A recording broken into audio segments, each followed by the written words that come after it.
إن الحمد لله نحمده ونستعينه ونتوب إليه ونستغفره ونعوذ بالله من شرور أنفسنا ومن سيئات أعمالنا من يهد الله فلا مضل له ومن يضلل فلا هادي له رب اشرح لي صدري ويسر لي أمري واحلل عقدة من لساني يفقهوا قولي رضيت بالله ربا وبالإسلام دينا وبمحمد نبيا ورسولا.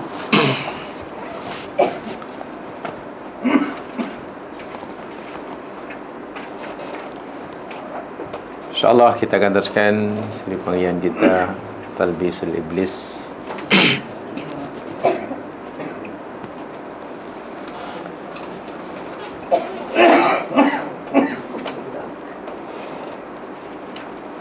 Yang terakhir yang kita pelajari yakni berkaitan dengan Talbis Iblis alal Zuhad wal Ubad. Talbis iblis terhadap golongan ahli ibadah dan ahli zuhud. Itu yang terakhir berkaitan dalam buku ini. Adapun iblis kaitan dengan puasa Ramadan itu sempena Ramadan. Nah, ini sempena Syawal balik.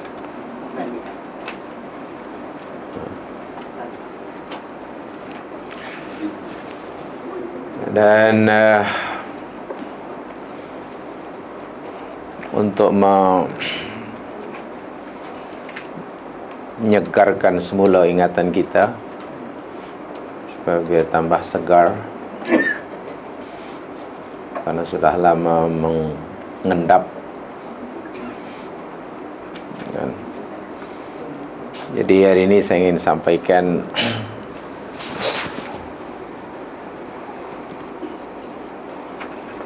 perkara yang masih ada kaitan dengan iblis dan syaitan. Berdasarkan hadis Nabi SAW. Hadis ini ada dalam kitab Muslim, Sahih Muslim. Imam Muslim mendapat hadis ini daripada Abu Bakar bin Abi Syaibah. Abu Bakar bin Abi Syaibah dapat daripada Yunus bin Muhammad. Yunus bin Muhammad terima hadis daripada Hamad bin Salamah. Hamad bin Salamah dapat daripada Thabit. Thabit dapat daripada Anas bin Malik. Anas bin Malik berkata bahwasanya Rasulullah sallallahu alaihi wasallam bersabda,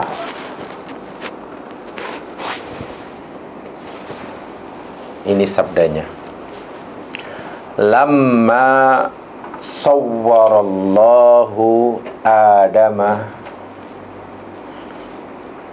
bagi makeup biar bunyi, tolong bagi makeup biar bunyi. Lamma sawwarallahu Adama fil jannati tarakahu masya Allah ayat rukahu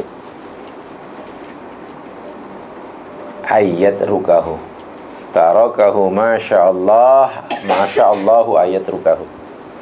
Fa ja'ala iblisu yutifu bihi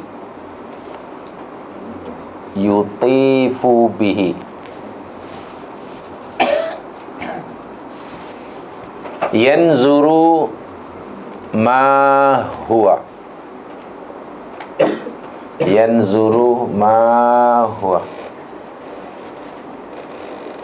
falamma ra'ahu ajwafa. Oh, tidak ada lagi.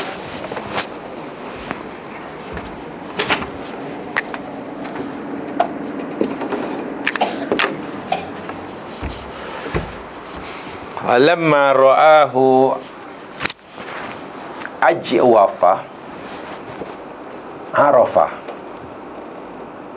arafa annahu khuliqa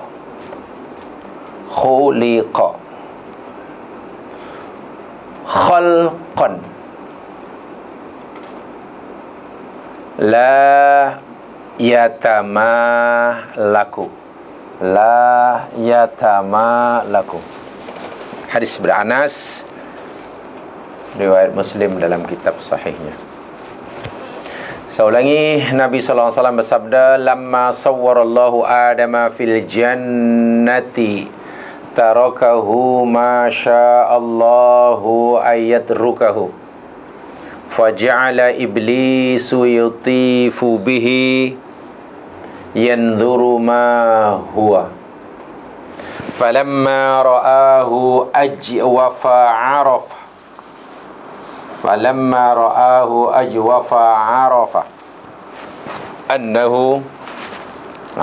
annahu khuliqa khalqan la yatamalaku.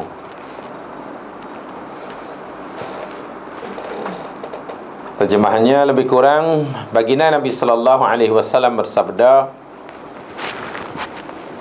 ketika Allah menciptakan atau membentuk sawwara yusawiru, membentuk, ketika Allah Subhanahu wa taala membentuk yakni ciptaan Adam di surga,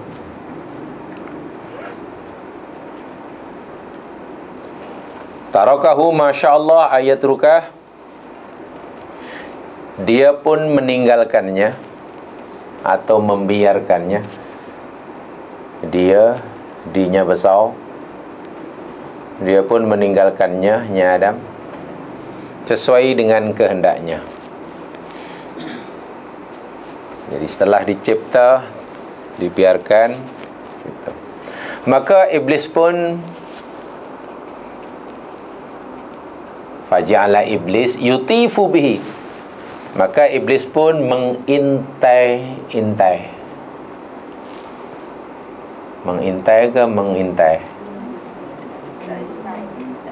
Mengintai-intai. Kalau sekali mengintai, kalau banyak kali mengintai-intai. Iblis pun mengintai-intainya, Adam, dan memperhatikan bagaimana keadaannya, Adam. Falamma ra'ahu ajwafa arafa annahu khuliqa khalqan la yatamalak. Maka tatkala dia melihat, dia iblis, maka tatkala dia melihatnya, dia iblisnya Adam, ajwafa tu maknanya ada bahagian, ada tempat, ada sisi yang kosong. Ajwaf itu maknanya kosong. Ada fi'il ajwaf kan, fi'il kosong, tengah kosong. Ada sisi tempat yang kosong. Arafa, dia pun mengetahui annahu khuliqa khalqan liyatamalak, bahwasanya Allah telah menciptakan satu ciptaan, Allah telah menciptakan satu ciptaan la yatamallaku, yang tidak mampu menahan dirinya, yang tidak mampu menahan dirinya, ya tamalak. Baik, ini pengetahuan yang Allah berikan kepada iblis tentang kita, yang Nabi beritahukan pada kita.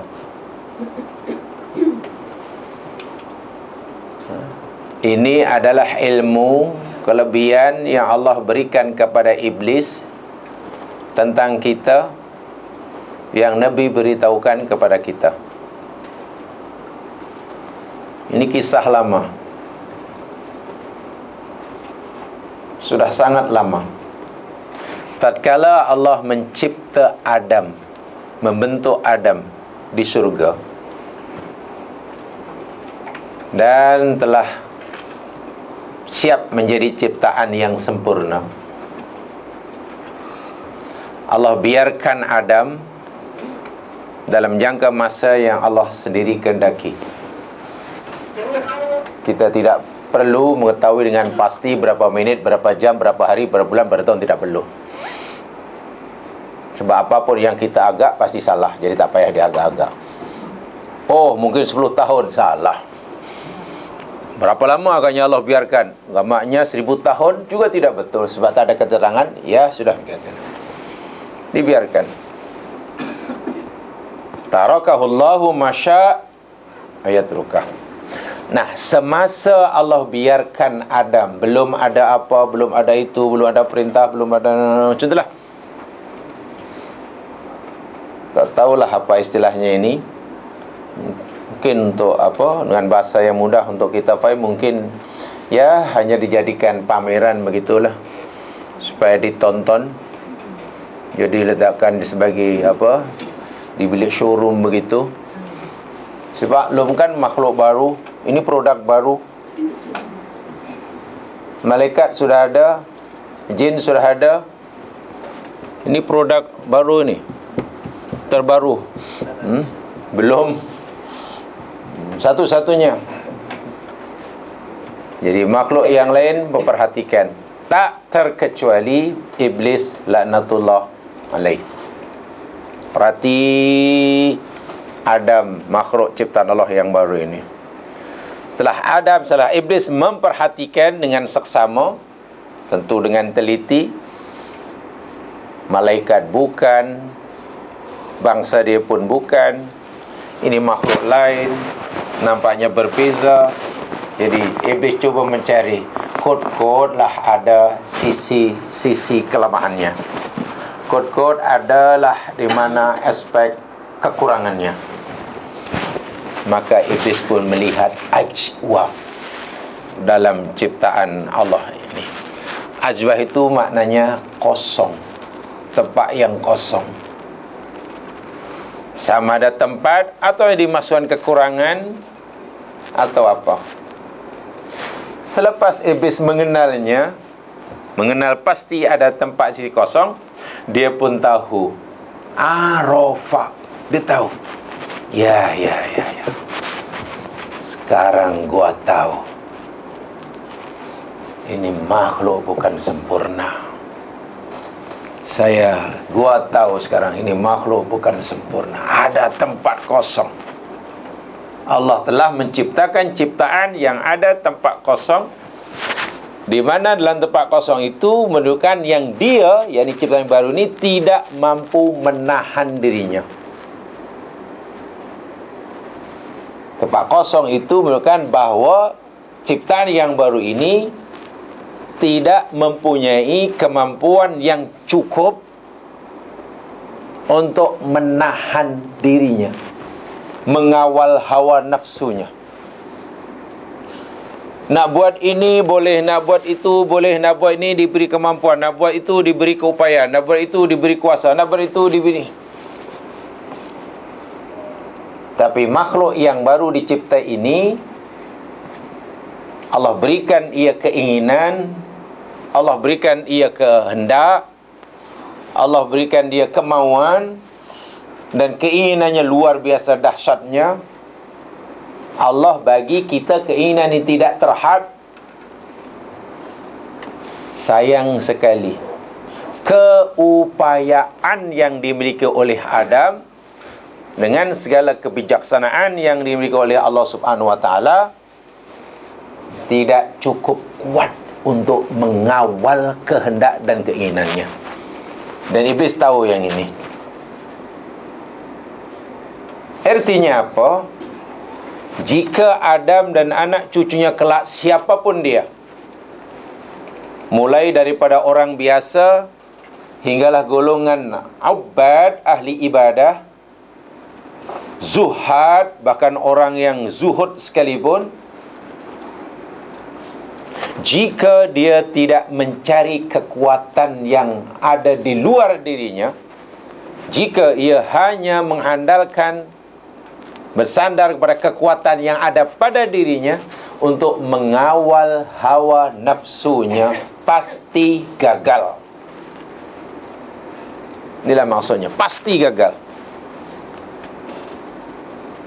Jika sekiranya Adam dan anak Adam tidak mencari kekuatan yang ada di luar dirinya, hanya mengandalkan, bersandar pada kekuatan yang ada dirinya, ada tetapi tidak cukup kuat.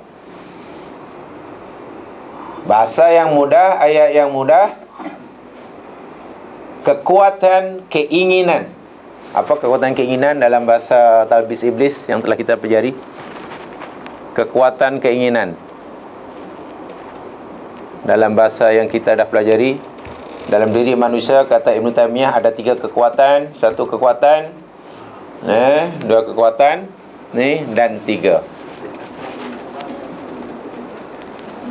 Kata Imam Ibn Taymiyah ketika beliau mentafsirkan surah Al-Furqan, dalam diri kita anak Adam ini, kata beliau, Allah berikan 3 jenis kekuatan. 1 namanya Al-Quwah Al-Aqliyah, kekuatan akal fikiran. Ini luar biasa ini. Luar biasa. Yang kedua Al-Quwah Al-Ghadabiyah. Betul? Kekuatan marah. Marah itu kekuatan jemaah sekalian. Dan yang ketiga Al-Quwah As-Syahwaniyah. Kan ini yang telah pelajari dahulu dalam Qadimah Talbis Iblis. Al-Quwah As-Syahwaniyah, kemauan, keinginan. Nah, berkaitan dengan hadis Muslim yang kita pelajari hari ini, Allah telah letakkan dalam diri Adam dan diri anak cucunya ini kekuatan yang ketiga ini. Ini bukan cerita kuah akliyah atau apa, tapi kuah syahwaniyah. Punya keinginan, kemauan yang, dan memang itu kehendak Allah. Sangat dahsyat keinginannya. Nabi pun gambarkan, jika sekiranya ada mempunyai 1 lumbung emas, dia nak cari lagi 1. Bila dia dapat 2 lumbung emas, agak-agak dah puas? Tak puas. Mesti buat itu, beli tanah, beli rumah, beli kedai di Italy, beli tanah kubur di Los Angeles. Ya, kalau perlu tanah kubur pun dibeli. Adakah puas bila sudah punya tanah perkuburan sendiri? Belum puas. Kalau perlu beli punya matahari sendiri. Memang tidak terhad. Allah bagi keinginan kuah syahwani tidak ada limit dia. Sementara kemampuan yang Allah berikan pada diri Adam untuk mengawalnya supaya jangan terlalu liar, tidak sekuat mana berbanding kekuatan keinginannya. Ini yang dipanggil ajwaf. Dan ini iblis dah kesan daripada awal lagi. Sebab itu tadi saya katakan, jika sekiranya Adam dan anak cucunya ini tidak mencari kekuatan dari luar dirinya untuk menjinakkan, mengawal, mengalahkan, mengarahkan dan membimbing kuah syahwaniyah, pasti gagal. Pasti. Apa kekuatan yang perlu kita cari dari luar diri kita? Agama. Agama. Lihat sajalah apa yang telah kita pelajari talbis kepada ahli ibadah dan ahli zuhad. Contoh ibadah bermula daripada wudu dahulu kita dah pelajari. Kan, berwudu ini kan perintah agama. Tapi kerana dia tidak punya fahaman tentang agama yang betul, akhirnya mudahlah iblis memperdayakannya. Ketika seseorang tu berwudu, pelik, berwudu tu beribadah. Keinginan untuk bersuci, tu bagus. Keinginan untuk beribadah, Masya Allah. Tapi ingat, keinginan beribadah ini mesti dihadkan sesuai dengan kehendak agama. Jamaah tahu tak siapa nama setan yang khas ditugaskan, sangat-sangat profesional? Bukan doktor saja yang doktor pakar, spesialis. Ada setan pun, ada setan spesialis khas untuk mengacau orang yang salat. Apa namanya kata Nabi? Orang salat pula. Orang wuduk dulu, wuduk. Al-walahan. Nama dia Al-walahan. Itu nama dia. Tak bayar untuk nama cucu, tak bagus. Nama siapa? Walahan. Tak tahu dia nama setan. Walahan ni yakni setan, nama setan, nama jin lah. Ya, pengikut iblis lah. Yang ditugaskan khas. Memanglah ini spesialis kacau orang bersuci. Wuduk ke mandi, apa sajalah yang berkaitan dengan bersuci. Wuduk misalnya. Ya, dia ada setan khas yang ni. Yang pekerjaan dia fokus mengacau, menggoda, mentalbis orang-orang yang baik. Bila kita ingin berwuduk, pastilah kita ingin betul. Sebab bila wuduk salah, nanti solatnya tidak sah. Kalau kita nak solat, mana-mana ibadah yang perlukan bersuci, bila bersuci kita tidak betul. Dan biasanya keinginan, karena bila keinginan terlalu kuat untuk memastikan wuduknya betul, tapi kerana tidak punya kefahaman agama yang betul, akhirnya wuduknya menjadi tidak betul. Buka pipe kuat-kuat. Bismillahirrahmanirrahim. Bismillahirrahmanirrahim. Qul a'udzu birabbin nas, malikin nas, ilahin nas, min syarri ghasiqin. Buka air begitu banyak mubazir, itu pun dah tak ada talbis. Dahulu kita pelajari bab taharah. La ilaha illallah wal haula la ta'khudhu sinatun wa astaghfirullahaladzim la haula wala quwwata illa billah. Siapa yang mengajar nak wuduk 2 minit untuk zikir? Itu belum lagi nawaitu sama hudin. Bukan nawaitu sama hudin. Nawaitu salih wa dalil wudu al-akhir. Li raf'il hadasil asghari fardulillah ta'ala Allah. Tak jadi. Niat lagi tak betul, was-was lagi. Dan masalah bukan apa ya? Bukan sedikit kesilapan. Pembaziran sudah ada di situ dilakukan. Apa lagi ya? Kesalahan niat. Kan itu karena keinginan, keinginan yang sangat kuat untuk pastikan wuduknya betul. Ketakutan yang melampau, jangan-jangan nanti wuduknya tidak sah kerana tidak diikuti, disertai dengan pemahaman agama yang betul, yang cukup. Banyak melakukan kesalahan, dan kesalahan itu berpunca daripada talbis iblis. Sehingga kita lihat sajalah bagaimana cara mereka berwuduk. Rujuk semula apa yang telah dipelajari. Itu ada dalam hadis Ahmad. Bagi Nabi memberitahu kita, pada wuduk itu pun ada setan yang menggodanya, yang mengacaunya, yang disebut al-walahan, kata Nabi. Maka hati-hati pada lepas wuduk pula was-was. Ya, tadi apa tadi? Tadi macam ada, terasa ada angin tadi. Wuduk lagi. Jalan daripada pergi ke bilik sembahyang pula, baru Allah Akbar. Tadi saya lalu sana, lalu tu kapet depan tu. Kapet depan itu dahulu ada cucu kencing kat situ. Wah, aku dah lama dah. Raya 5 tahun lepas. Kan saya terpijak, balik lagi. Iblis tahu sangat kemampuan anak Adam untuk melawan, mengawal, apalagi menjinakkan al-quwah as-sahwaniyah tidak cukup kuat. Ini dipanggil ajwab. Bagaimana iblis mengesannya, bagaimana syaitan dapat mengesannya? Saya kata ini kehendak Allah, Masya Allah. Ini ilmu, ini kemahiran yang Allah berikan pada iblis tentang kita, Dan alhamdulillah Nabi pula beritahu kita. Ya, percaya sajalah. Kita tidak perlu buktikan.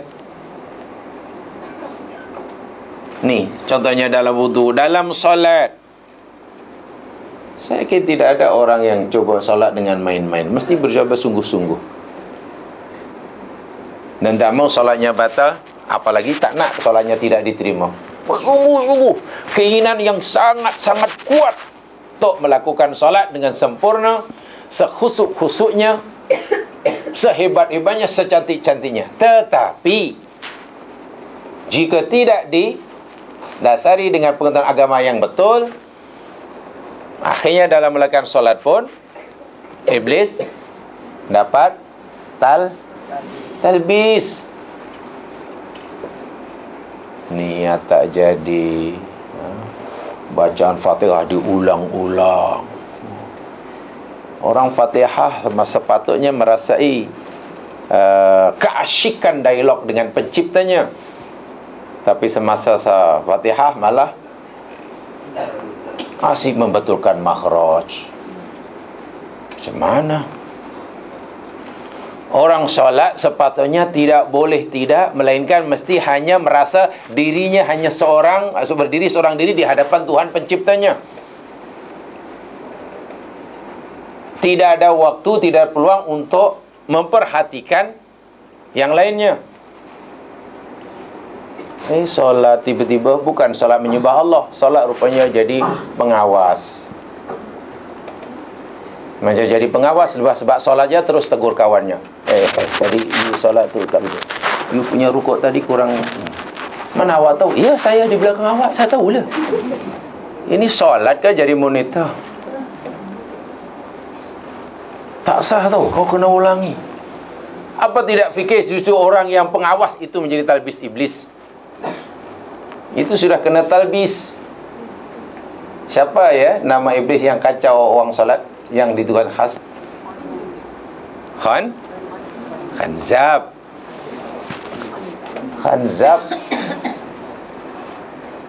Nabi beritahu namanya Khanzab tu dalam hadis Ahmad. Khanzab, jika kau merasakan hadiran suatu dalam solat, lupa itu, lupa ini, kacau itu, kacau ini, ta'awuzlah 3 kali.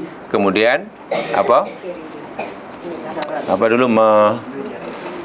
Mencui, ya, mencui ke sebelah kiri kali, mencui, itulah. Bukan meludah, juga bukan menghembus. Kalau meniup keluar angin, ludah keluar air. Ini antara tu. Mencui lah, ya betul, mencui. Mencui. Ada yang kerjanya namanya Al-Masud, Pak. Ada iblis namanya Al-Masud. Al-Masud ni iblis yang sangat-sangat spesialis lah. Penyebar gosip, penyebar fitnah, penyebar cerita bohong. Suruh orang tidak mampu mengawal keinginan bercakap. Hati-hati. Orang yang tidak reti nak baca, nak mengawal keinginan untuk bercakap, maknanya rasanya sayanglah berlalu 1 minit tanpa bercakap. Sama ada cakap dengan mulut atau cakap dengan ibu jari. Pasal tekan, sehingga timbul fitnah, cakap bohong, mengumpat balik. Ini ada yang kacau, ini ada yang suruh. Namanya Al-Masud. Nama si iblis itu namanya, masih nama setan, bukan nama iblis. Al-Masud. Itu ada dalam hadis Tirmizi. Subhanallah. Boleh jadi seseorang itu akan dihumban dalam neraka karena sepatah kata yang dia ucapkan. Ini, sehingga ramai yang gagal. Nabi bersabda, as-sumtu hikmah wa qalilun fa'iluhu. Diam itu adalah hikmah, tapi sedikit yang mampu melakukannya. Bukan kita disuruh diam dan tidak boleh bercakap. Bercakaplah jika kita yakin bahawa bercakap lebih baik daripada diam. Mungkin telah kita temukan ucapannya yang lebih bagus, misi yang disampaikan lebih bermanfaat, susunan perkataannya telah susun sedemikian rupa, cakaplah. Tapi jika kita belum menemukan tempat, keadaan, sesuatu yang lebih baik berbanding diam, diamlah. Keinginan bercakap, tadi keinginan beribadah, sia gosip di sana sini, mengumpat di sana sini. Ada lagi dipanggil apa tadi? Al-quwah asyahwaniyah. Ada setan yang bernama al-a'war. Al-a'war. A'war. Hamzah, ngain, waw, ra. Alif, ada hamzah. Lepas itu ngain, tahu ngain ya, ngain. Waw, ra. Bunyinya a'war. Sebenarnya a'war ni kalau dalam bahasa Arab, bahasa Melayu dia juling. Tapi apakah ini setan juling? Saya tidak tahu, saya belum jumpa.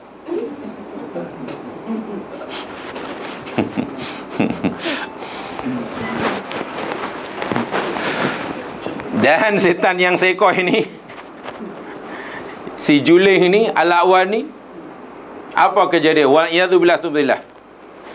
Ia akan melakukan talbis terhadap cucu Adam, kerana dalam diri Adam dan cucu Adam ini ada ajwaf tadi. Kan, ada ruang kosong, ada yang sepatutnya di situlah. Maksudnya ada isinya.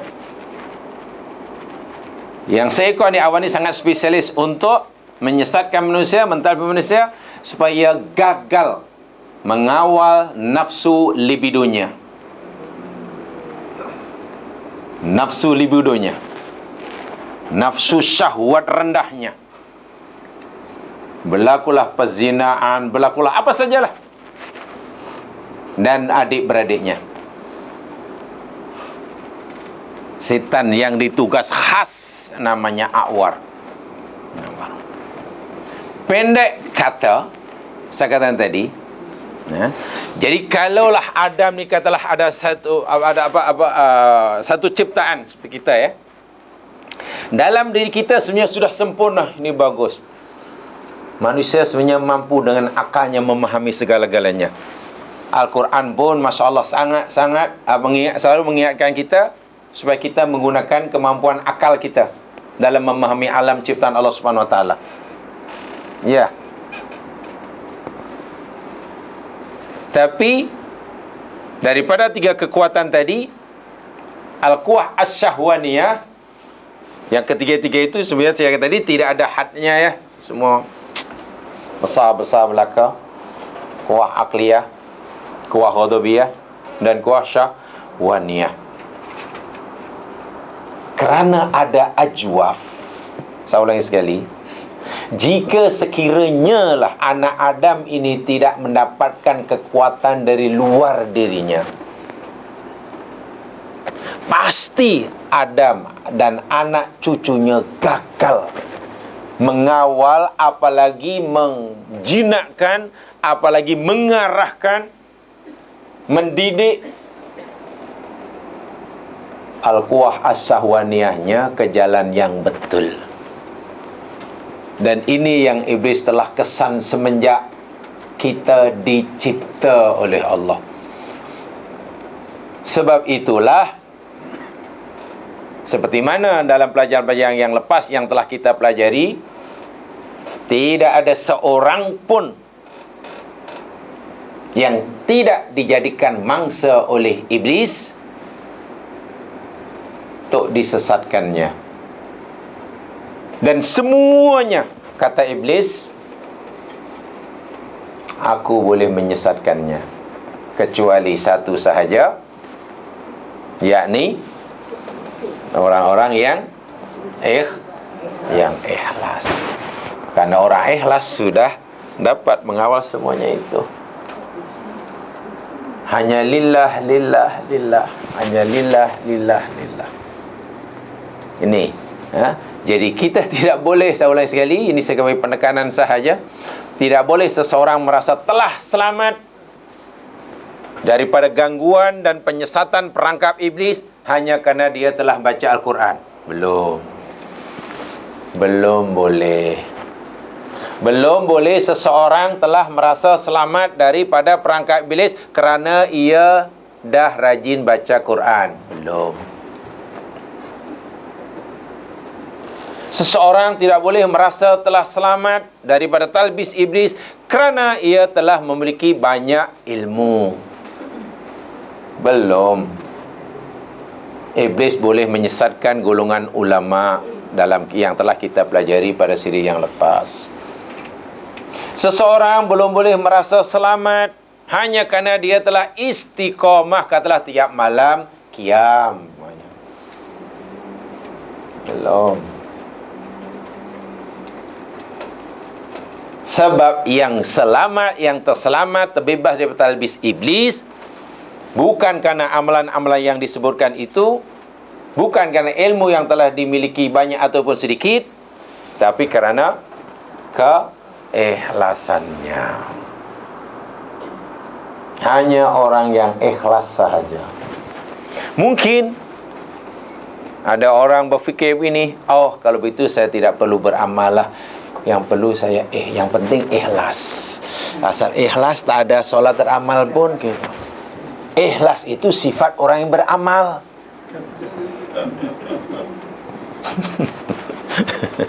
Orang yang tak ada amal pasti tak ada ikhlas. Sebab itu ikhlas itu sifat orang beramal. Macam dermawan itu sifat orang kaya. Tak ada orang miskin itu sangat dermawan lah. Macam mana? Dia banyak, tak ada. Dia papa ke dana. Ingin jadi dermawan, ingin segera masuk surga, satu dari cara-caranya jadi dermawan. Tapi dia tidak berusaha jadi orang kaya. Macam mana? Ya berhayal lah namanya. So, kena amal dan ikhlas. Tidak mungkin orang hanya ikhlas, ingin ikhlas tapi tidak punya amalan, tidak punya amalan. Tu yang dimaksudkan dalam hadis ini. Jadi ajwaf yang sangat menakutkan jemaah sekalian. Ini kerana dari awal lagi, daripada mula kita dicipta, iblis telah dapat mengenali, mengesan. Arafah bukan mengesan ya. Arafah apa mana? Dalam bahasa Nabi itu arafah kan. Falamma ra'ahu ajwafa arafah. Tatkala iblis melihat, melihat. Kalau dalam bahasa satu di antara terjemahan harfiah, ro'a itu melihat dengan mata kepala. Macam ru'yah kan, sebelum untuk menentukan awal Ramadan dan awal Syawal kan kita ru'yatul hilal. Mana kena nampak betul. Jadi tatkala iblis dah nampak pada diri Adam ni ada ajwaf, arafah. Saya tahu ni. Saya tahu. Inilah yang dimanfaatkan oleh. Jadi ingat, al-quwah asyahwaniyah. Jadi untuk menutup kekurangan itu, untuk menutup ajwaf yang ada dalam diri kita, jangan sampai ia dijadikan peluang bagi iblis untuk talbis. Carilah kekuatan dari luar diri kita.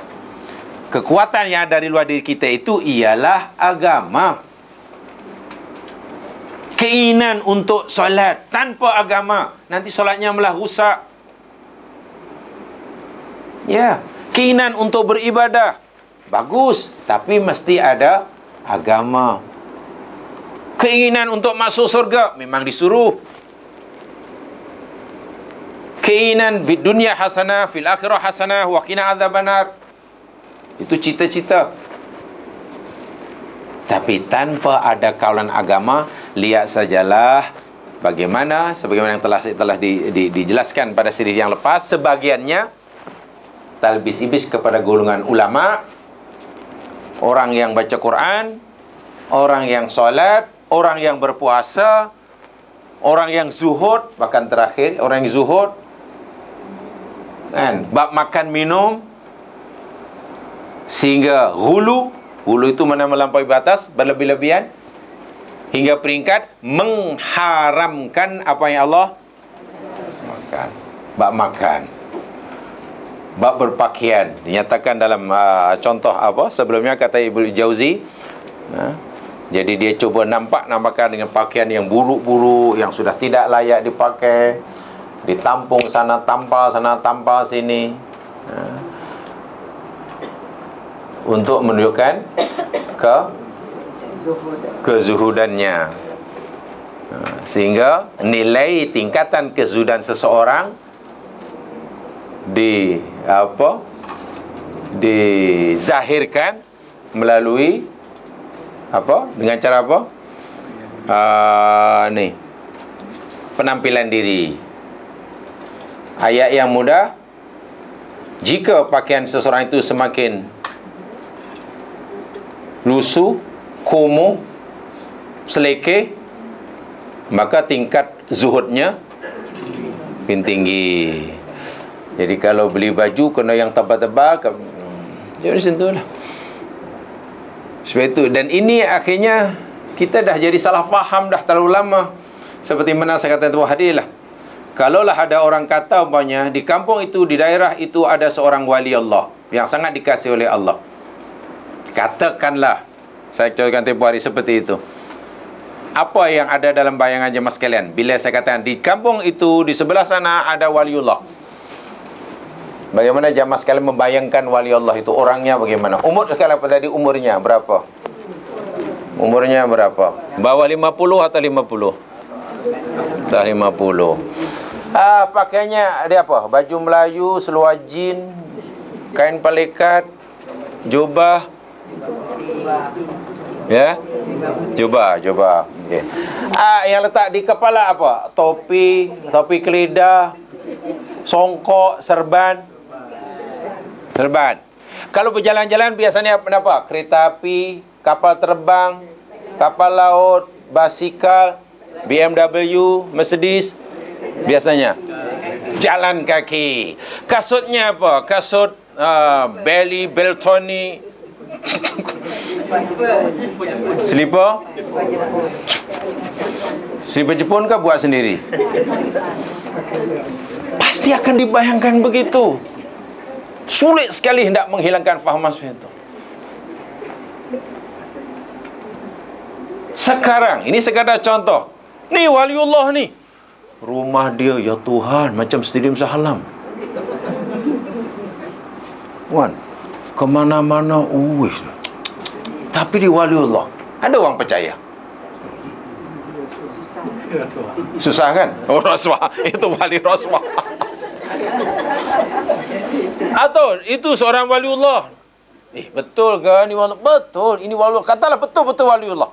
Sebab yang tahu hanya Allah dan orang itu. Katalah benar-benar orang yang waliullah. Tapi setiap hari Ahad berada di pasar tani kerana dia jualan jantung pisang, kelapa muda. Ya, dia peniaga lah. Hasil mahsul pertanian diambil di berkampung, mulai pada kelapa muda hingga kelapa tua. Mulai pada jantung pisang hingga pisang gorengnya. Itulah untuk menyara ahli keluarganya. Dia tu waliullah. Ada orang percaya waliullah kerja bawa lori. Sebab bila sebut waliullah, biasanya akan terbayang dalam kepala kita duduknya di pasar raya atau di pasar tani. Di masjid masih umum. Dia tak mau duit ramai. Kena buat pondok kecil, menyendiri kan.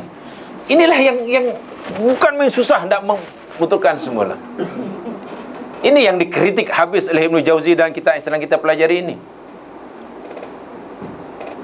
Maksudnya apa? Masyarakat sudah terlanjur mempunyai tanda aras, semakin apa tadi? Lusuh, semakin apa? Lusuh. Mana semakin ni? Agak-agak katalah kalau hari ni ada orang di iktiraf sebagai waliullah, katakanlah Mana lebih tinggi makamnya daripada Abu Bakar As-Siddiq? Agak-agak. Abu Bakar As-Siddiq. Mana lebih tinggi makamnya? Abu Bakar. Mana lebih tinggi daripada Abdurrahman bin Auf? Ya? Abdurrahman bin Auf ya? Orang yang dianggap wali hari ini kata, mana yang lebih tinggi makamnya dengan Nabi Sulaiman? Agak-agak je lah. Ya Nabi Sulaiman lah. Nabi Sulaiman tu bukan sekadar wali. Memang waliullah dalam arti kata kekasih Allah sebab dia Nabi. Tengok gaya hidup dia dari segi zahir. So kewaliannya jangan dilihat dari situ. Dunia dan isinya yang Allah berikan pada Nabi Sulaiman sedikit pun tidak ada dalam hati Nabi Sulaiman. Tidak dapat mempengaruhi hatinya yang telah diserahkan hanya untuk Allah. Itu zuhud. Sudah terputus hubungan dengan apa yang Allah berikan. Sebaliknya, walaupun hanya basikal tua. Tahu basikal tua? Maknanya bukan basikal baru lah. Basikal tahun 60-an yang tinggi-tinggi itulah. Tinggi, bukan yang ada gia tu. Ada gia ke apa tu? Oh, ada gia, ada basikal tua lah. Itu orang kaya yang punya. Walaupun hanya basikal tua hartanya, tapi basikal tua itu mempengaruhi, bahkan menguasai hatinya, sehingga hatinya belum sepenuhnya untuk Allah. Itu bukan zuhud. Itu panggil abdud dunya.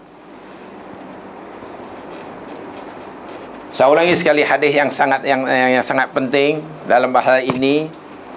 Bagaimana seorang sahabat jumpa Rasul sallallahu alaihi wasallam dengan berpakaian dengan baju yang sudah tidak layak untuk dipakai. Itu ukuran Nabi, itu ukuran sahabat. Pada itu baju ini dah tak layak dipakai. Tiba-tiba Nabi menunjukkan sikap tidak sukanya melihat sahabat yang berpakaian seperti itu. Lalu ditanya oleh Nabi, halaka malun? Ente ada harta tak? Awak ada harta? Naam? Ya Rasul. Min ayyi malin? Harta dari mana? Awak kata awak ada harta tu, harta dari mana? Min malin a'tina Allah. Harta yang Allah bagilah ya Rasul. Oh, suruh balik. Karena sahabat ni rupanya cerdas sekali ya. Sangat cerdas. Walaupun belum disuruh oleh Nabi, dia sudah tahu. Ketika Nabi tanya, sebab itu dia sudah tahu. Oh, balik ya. Balik tukar baju yang elok. Lepas itu jumpa Nabi. Selepas jumpa Nabi, Nabi pun bergembira, berseri-seri, dan Nabi pun bersabda pada orang ini, in a'tanikallahu malan fayuri athar ni'amihi wa karamihi. Jika Allah bagi kamu harta, tunjukkanlah kesan kedermawanan Allah dan kurnianya kepada kamu. Kamu kata kamu ada harta. Harta itu pemberian Allah. Dan mal yang dimasukkan dalam itu yakni pakaian. Kan kamu ada pakaian, tunjukkan pakai. Kenapa kamu tak pakai? Coba, agak-agak apa alasan sahabat tidak memakai bajunya yang masih layak dipakai, tapi memilih memakai baju yang sudah tak layak pakai? Apa agak-agak alasan sahabat? Agak-agak lah. Zuhud mungkin, ya, mungkin zuhud. Ya, tak tunjuk-tunjuk lagi. Bakhil, boleh jadi bakhil. Okey, dah diri. Tapi tahukah apapun alasannya Nabi tidak terima? Buktinya Nabi suruh juga. Maknanya apapun alasannya, bila kita melihat itu tidak boleh. Okey, katalah, yalah kalau saya pakai baju baru nanti dengan kita tunjuk banyak riak banyak. Ketika anda takut ditunjuk dikatakan riak, anda sudah riak. Macam mana tu? Ketika anda takut dikata tak ikhlas, sebenarnya anda sudah tidak ikhlas. Inilah yang setan cukup pandai. Maafkan peluang ajwaf tadi. Sebab itu Nabi katakan, coba kalau sahabat tadi katalah niatnya, ya Rasul, saya ini ingin berlatih zuhud ya Rasul. Kenapa tak cakap itu kalau itu alasannya? Dan Nabi seolah-olah tidak mau menerima apapun alasan orang itu untuk tidak berpenampilan kemas, elok, layak dipandang sebagai orang Islam, sedangkan ia mampu. Dan itu ajaran Nabi itu. Apatah lagi, Nabi telah memberi contoh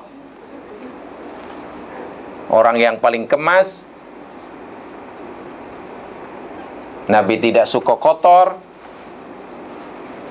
Nabi tidak suka apa? Bau-bauan yang tidak sedap. Nabi suka apa? Nadhafah. Sehingga Nabi menyatakan,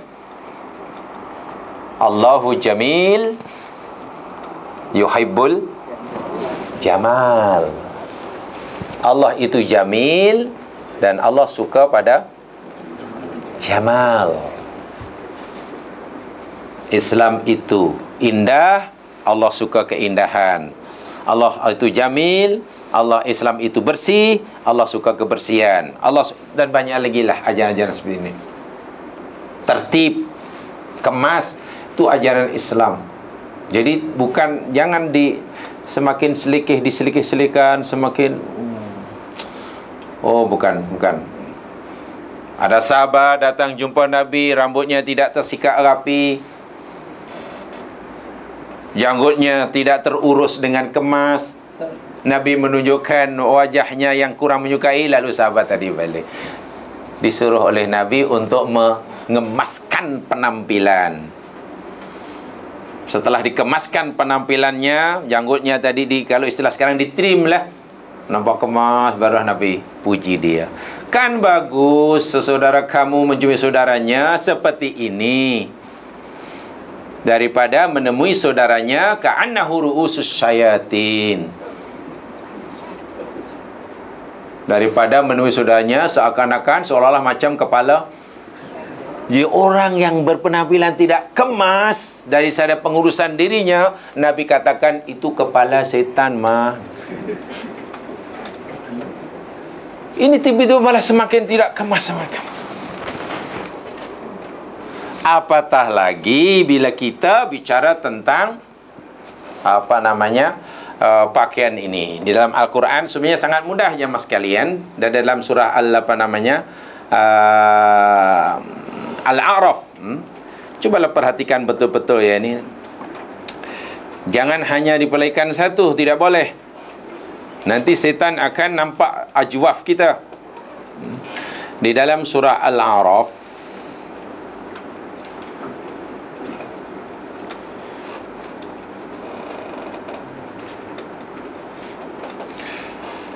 ayat yang ke-26,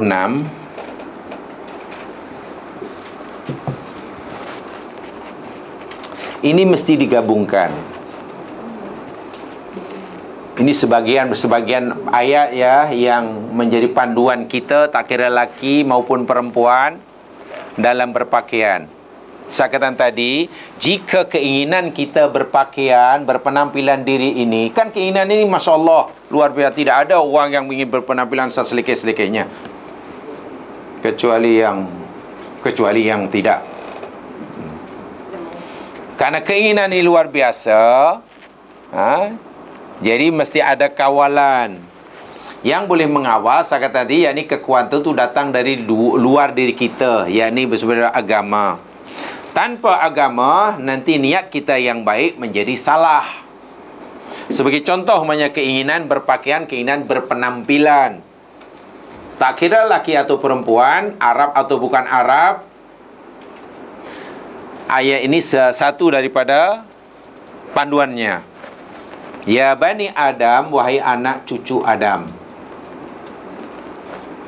Ini karena sangat penting. Ini termasuk perkara yang sangat-sangat basic, yang pertama sekali dikesan oleh iblis. ajwaf yang dikesan oleh iblis pertama sekali dalam hal berpenampilan diri. Berpenampilan diri. Ima berpenampilan diri bagi anak-anak muda supaya nampak lebih. Kalau anak muda berpenampilan diri supaya lebih nampak lebih lawa, atau berpenampilan diri dari sesetengah orang-orang zuhud supaya penampilan dirinya nampak lebih apa tadi? Lebih zuhud lah. Yang di zuhud berpenampilan dengan cara tertentu supaya nampak kelihatan lebih zuhud, ataupun anak-anak muda menampilkan diri supaya nampak lebih muda walaupun hakikatnya sudah tidak muda. Cuma supaya nampak muda walaupun dah muda. Ada panduannya. Bila tidak dipandu oleh agama, tak kiralah yang dilakukan oleh si zuhad atau anak-anak muda atau siapa saja, ya dengan mudah setan menyesatkannya. Karena di situ ajwafnya. Salah satu dari ayat yang menjadi panduan, nih, ayatnya banyak. Ini satu di antara yang penting. Ya Bani Adam, wahai anak Adam. So, mana ayat ini bukan pada siapa nih ya? Mukmin, kafir, kat mana? Semua ya. Kepada semua orang. Siapa saya yang merasa dirinya anak Adam? Itu je lah. Yang merasa bukan anak Adam tak masuk ayat ini. Yang merasa dirinya bukan anak cucu Adam tak termasuk. Sebab ada kan orang yang dia tidak merasakan dia anak cucu Adam. Kan? Dia cucu pokok. Ada? Tu lalu bawah pokok. Cucu. Itu mana bukan anak Adam. Itu anak cucu. Lah ya. Tak masuk tu. Qad anzalna. Sungguh kami telah turunkan. Ini bukan main-main ni. Allah yang mencipta alam semesta bercerita. Cerita tentang pakaian. Mana berpakaian, berpenampilan diri bukan benda remeh-temeh dalam agama. Bukan. Jika semua orang Islam menganggap solat itu perkara yang sangat penting, tiang agama, alhamdulillah. Tapi jangan kita menganggap masalah penampilan diri pun benda yang tidak boleh.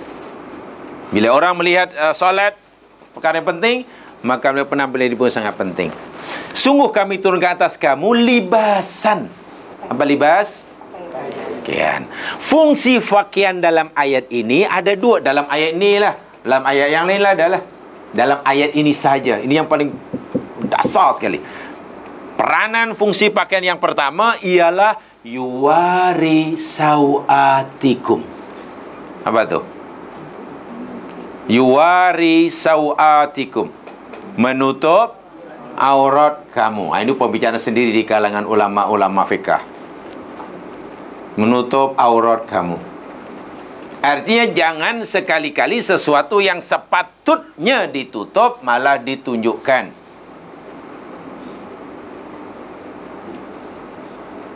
Fungsi pakaian yakni untuk menutupi sesuatu yang tidak boleh ditunjukkan. Sama ada bersifat visual, tubuh badan kita yang boleh dilihat, atau mungkin yang berkaitan dengan verbal, aurat verbal. Tahu aurat verbal? Apa aurat verbal? Perkataan. Ya, yang seno, yang elok-elok lah tutur kata tu, yang sopan santun. Ataupun yang berkaitan dengan aurat vokal. Apa vokalnya? Cara bercakap kan? Ya, kena jaga. Jangan terlalu. Kan aurat tu makna menutupi sesuatu yang tidak boleh di. Jadi cakap kena tegas, jelas, tegas. Tak payah cakap yang Pakaian sudah pakai hijab, tapi cakap orang pun, orang ni katanya. Itu pun aurat. Cara cakap. Atau yang bersifat visual. Yang dilihat. Sebab itu dalam surah ayat yang lain, janganlah hentak-hentakkan kaki mereka. Itu mana kaitannya dengan yang dilihat tu? Action dia. Macam mana jalan dia. Sebab itu kalau supaya jalannya menepati syarat, ya pastikanlah kasut yang dipakainya sederhana tinggi lah gitu. Sederhana tinggi. Jangan ni.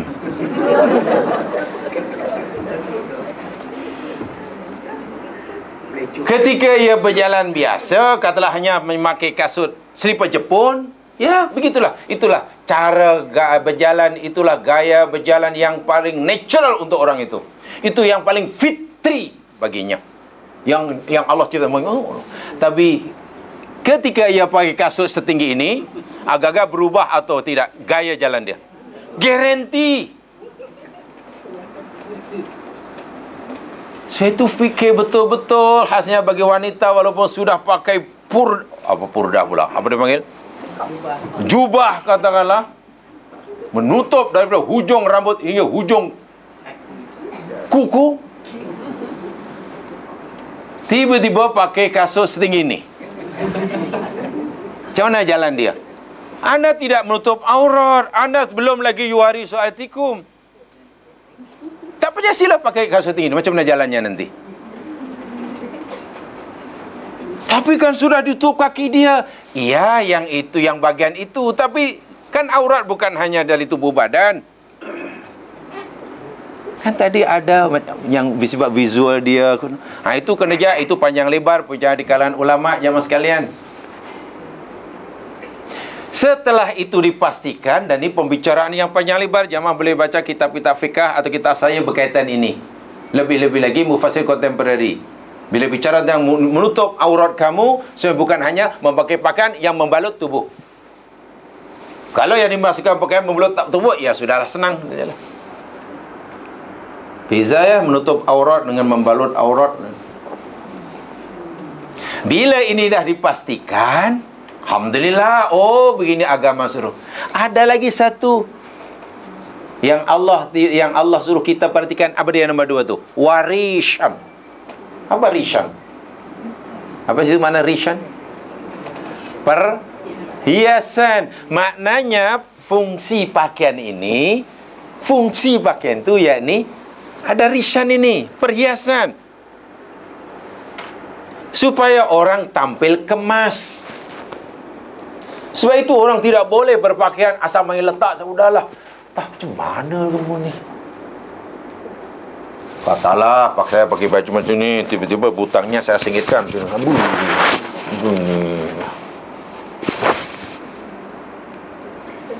Ya, memang Quran tidak sebut bila kamu pakai baju mesti rishan. Rishan tu kaitannya dengan perhiasan supaya orang tampil lebih kemas. Kan?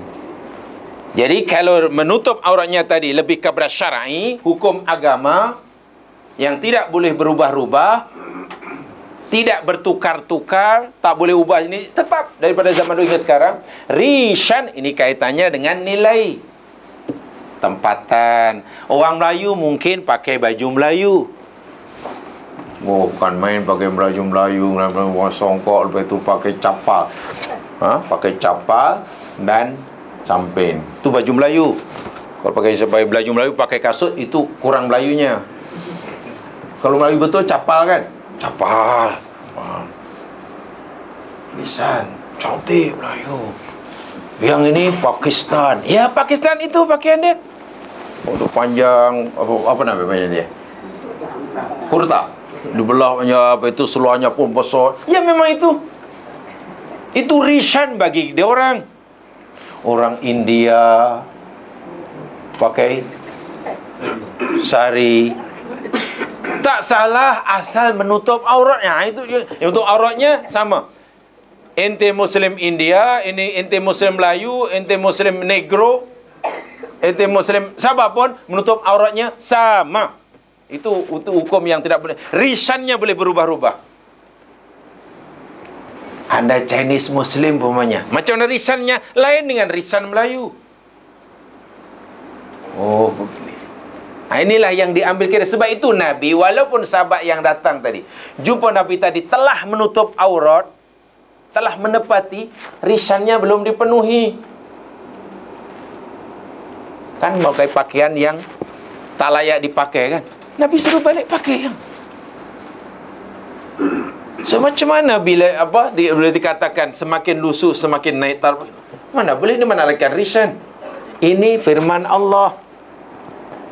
Firman Allah. Jadi Islam ni luar biasalah. Yang risan mungkin kita boleh, ya kita boleh kreatif lah. Kita mesti ada kreativiti, kita mesti bersifat inovatif. Terserah, asal menutup aurat. Pakai baju Melayu, ada baju Melayu, ada pesak, ada tak ada pesak, ada cekak musang, cekak pinggang, cekak rimau lah, macam-macam lah. Ada pakai baju Melayu yang sini hitam, yang sini putih, sini biru, sini kuning. Sekarang macam-macam. Walaupun nanti adalah garis panduan dia. Di samping ini satu di antaranya ya, sebab lain ada sebagai pakaian syurah lah, pemilihan inilah penunjuk petunjuk identiti adalah itu lain, tapi yang ini sahaja. Itu saya katakan, jika sekiranya seseorang tidak mendapat kekuatan dari luar dirinya, pasti seseorang anak Adam itu gagal pasti mengawal kuah syahwaniahnya, apalagi membimbingnya, apalagi menundukkannya, menjinakkannya. Sebab apa? Saya kata ini ibarat ini, kalaulah katalah kekuatan syahwaniah itu sebesar ini, kemampuan mengawalnya seperti ini aja. Jadi ada ajwaf itu, tidak seimbang. Sebab itu Allah turunkan agama. Sebab itu iblis berani bersumpah dengan nama Allah di hadapan Allah akan sesatkan semua anak cucu Adam. Dan iblis kata, iblis boleh. Iblis kata, iblis boleh. Illa ibadaka minhumul mukhlasin. Hatta yang buat salah tidak merasa, seperti orang berwudu begitu lama, orang solat di orang imam sudah rukuk dia masih ihdinas siratal mustaqim, imam sudah i'tidal baru siratal ladzina, imam sudah sujud di baru waladhdallin, kemudian macam-macam. Imam sudah Allahu akbar at-tahiyatul barakatuh, imam sudah Allahumma shalli, imam sudah fil alamin, dia masih sujud baru Allahu akbar. Dia ingat betul salat begitu. Bila jadi makmum, ikut sajalah Pak Imam. Ada setengah makmum, bila sujud yang terakhir, rakaat terakhir, lama semua imam sudah masih. Ya kalau nak sujud lama-lama sembahyang seorang-seorang lah. Mungkin dia fikir betul. Siapa yang suruh sujud lama? Iblis. Talbis iblis. Keinginan beribadah sangat kuat, tapi malangnya tidak ada kekuatan untuk mengawal keinginannya. Saya mesti dihadkan. Sebab ikut sunnah Nabi SAW, innama ju'ilal imam liyutamma bih. Hanya saja imam itu diadakan dalam agama diikuti. Bila takbir, takbirlah. Jadi jangan mendahului, jangan musabaqah. Tak boleh musabaqah, tidak boleh mendahului, tidak boleh. Kan? Mutaba'ah pun tak boleh. Mutaba'ah tu mana ikut? Ya macam choir nanti Pak Iman dengan makmum. Allah. Tak boleh. Mesti mengikuti itu di belakangnya Allah Akbar, Allah Akbar, Allah. Macam tu. Dan tidak boleh lama-lama. Habis kalau tak boleh mendahului tapi dia ingin mendahului. Tak boleh sama-sama tapi dia ingin sama-sama. Tak boleh terlalu terlambat tapi dia ingin lambat-lambat. Ya, tak payah jadi makmum lah. Itu namanya makmum degil. Habis saya nak baca doa panjang-panjang, imam sudah ini dah salam, kita nak, ya, tak boleh lah. Apa sahaja, mesti ada panduan dia, ada kawalan dia dan kekuatan untuk mengawal untuk sahabat ini, untuk menutupi ajwaf yang ada, yang sudah dikenal oleh iblis. Dan iblis tahu sangat. Bayangkanlah, falamma ra'ahu ajwaf, maka tatkala iblis melihat dalam dia ada ajwaf, arafa, iblis tahu annahu khuliqa khalqan la yatamalak, bahwasanya makhluk yang baru Allah cipta ini adalah makhluk yang tidak mempunyai kemampuan menahan dirinya.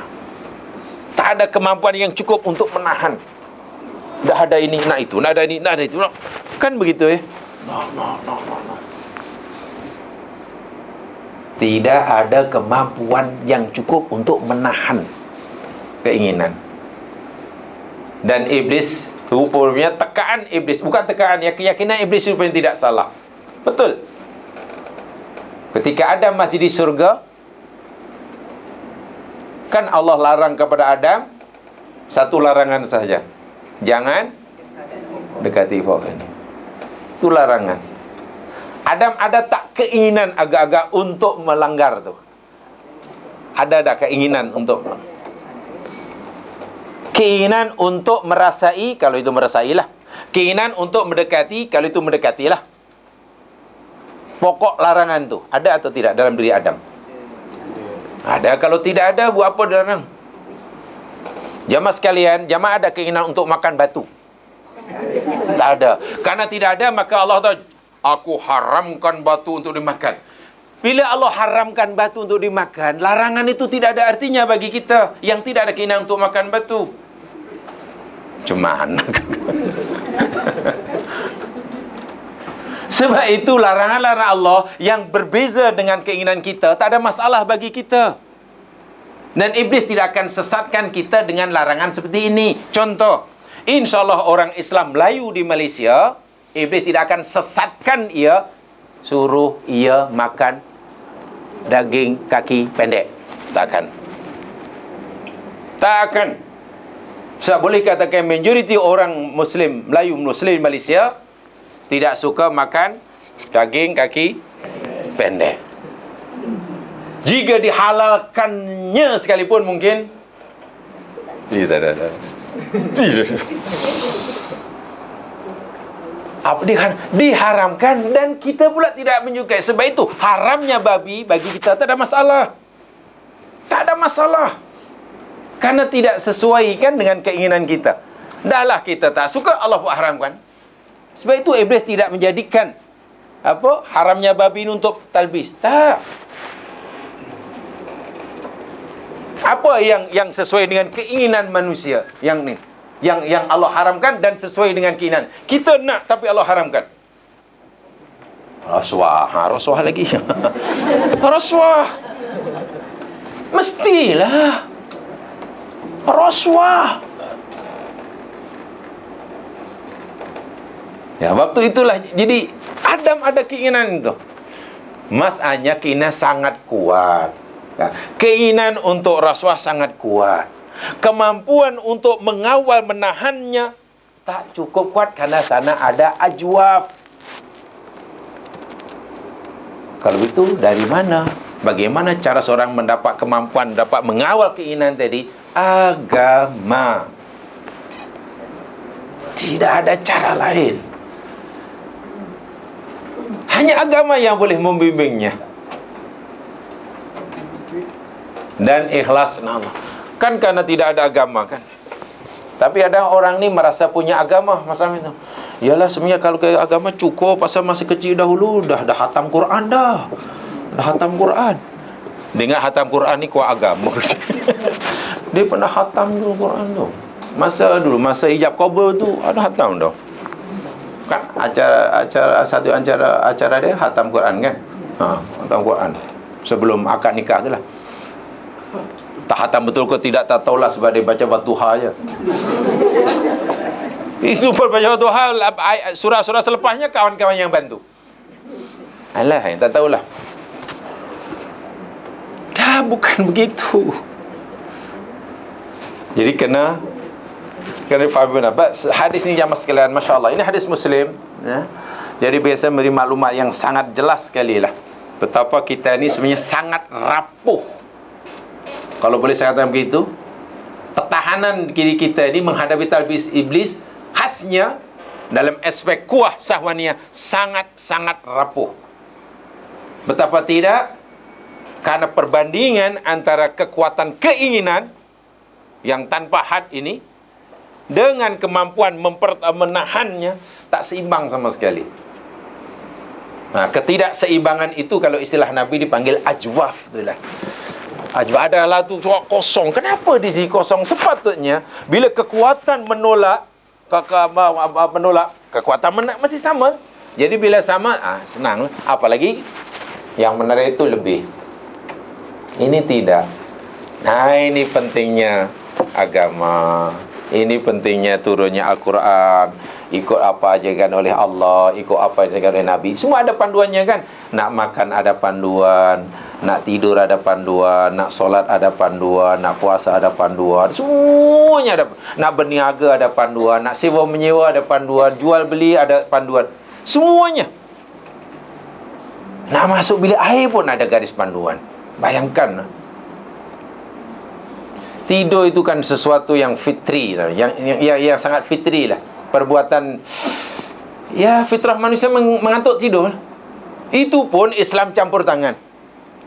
Seolah-olah setiap orang Islam nak tidur tu Islam, jangan dulu, jangan. Ada tau, kamu mesti begini kalau tengok.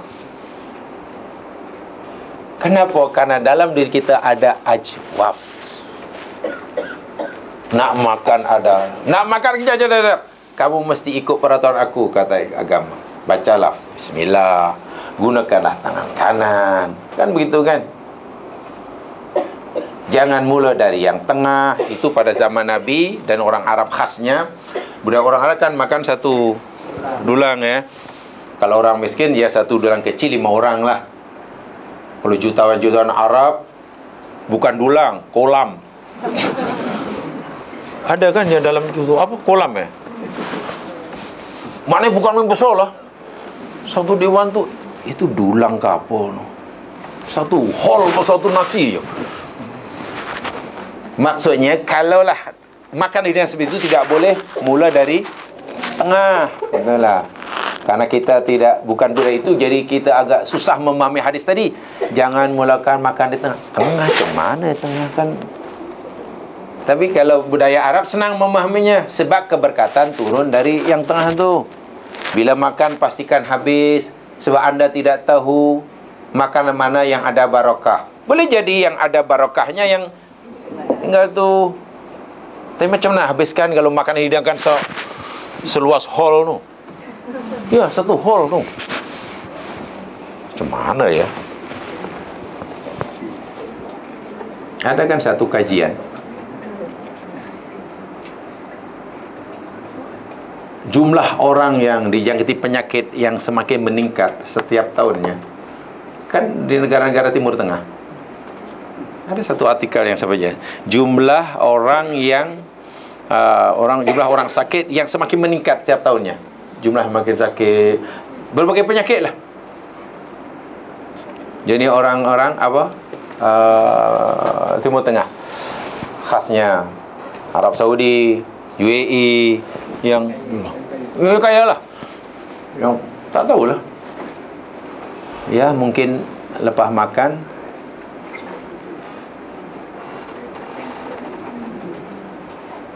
ya, kadang-kadang pegawai polis di Arab Saudi pun bukan yang tak nampak polis. Adakah polis poncit-poncit jalan? Ya, mungkin komando dia lah yang bertanya. Itu ya mas ya. Jadi hadis sengaja saya sampaikan hadis ini untuk menambah pengetahuan kita tentang hakikat siapa musuh kita. Dan lagi sekali, hadis ini menceritakan pada kita tadi ilmu, kelebihan yang Allah berikan kepada iblis terhadap kita. Rupa-rupanya kelemahan yang ada dalam kita ini sudah dikenal oleh iblis daripada awal lagi, sebelum kita menyadarinya. Masya Allah. Saya katakan sebelum kita menyadarinya, kerana Adam waktu itu baru dibiarkan. Selepas dibiarkan, mana belum ada apa-apa tugas, belum ada apa-apa. Bahasa mudah yang saya gunakan tadi, Adam misalnya baru dipamerkan lah, ni ciptaanku yang baru, ini new product. Wahai malaikat, wahai jin, awak perhatikan, ini lain. Malaikat, ini bukan aku ni. Ini bukan aku. Sebab kalau golongan aku tidak seperti ini. Jin pun kata, ini juga bukan aku ni. Sebab kami daripada api, ini tanah, tapi lain lah. Tapi kod-kod ada. Itulah yutifu bihi. Yutifu bihi. Jadi iblis apa? Mengintai-intai, bayangkan. Jadi bukan sekadar tengok sepintas selalu dan mengkagumi diintai. Wallahu alam. Saya tidak mendapat keterangan. Saya cari-cari hubungan ayat ini dengan hadis ini dengan ayat firman Allah SWT. Mana yang lebih dahulu? Adakah iblis diperintahkan oleh Allah sujud terlebih dahulu pada Adam, baru cerita ini, ataupun cerita ini kemudian disujud? Saya tidak tahu, sebab saya cari-cari penjelasan hubungan ini dengan ini. Saya tidak tahu mana yang lebih dahulu. Adakah disuruh perintah pada iblis untuk sujud kepada Adam lebih dahulu, kemudian baru cerita ini dapat mengesan ni, atau iblis sebenarnya sebelum telah mengesan ada ajwaf di situ, ada kelemahan yang iblis yakin boleh menjadikan Adam menjadi mangsanya, sehingga ketika disuruh menghormati, sujud hormat, iblis enggan, merasa dirinya lebih baik. Wallahu alam, yang itu saya tidak tahu. Jamaah cari sendirilah. Kod-kod ada, tapi kalau ulama dahulu pun tak tahu, ya kita pun tak tahu ajalah. Sebab kalau ada keterangan kan lebih bagus ya. Oh, mula iblis, karena iblis tahu ada kelemahan, itulah yang dia. Saya tidak tahu itu. Tapi yang pasti itulah yuti, mengintai-intai. Nah, sekarang, dan ini dimanfaatkan hingga akhir zaman. Termasuklah zuhad, semasa ubat, qurra. Yang baru kita pelajari kegagalan mereka mengawal hawa nafsunya. Keinginan apa saja. Sama ada keinginan untuk buat baik seperti ibadah, atau ingin buat jahat, wajib ada apa yang mengawalnya. Yang malangnya kemampuan kita mengawal kurang, tak cukup kuat. Kalau nak cari yang lebih kuat, cari pada luar diri kita, yakni agama. Tidak ada cara lain. Tidak ada cara. Itu aja ya mas sekalian, untuk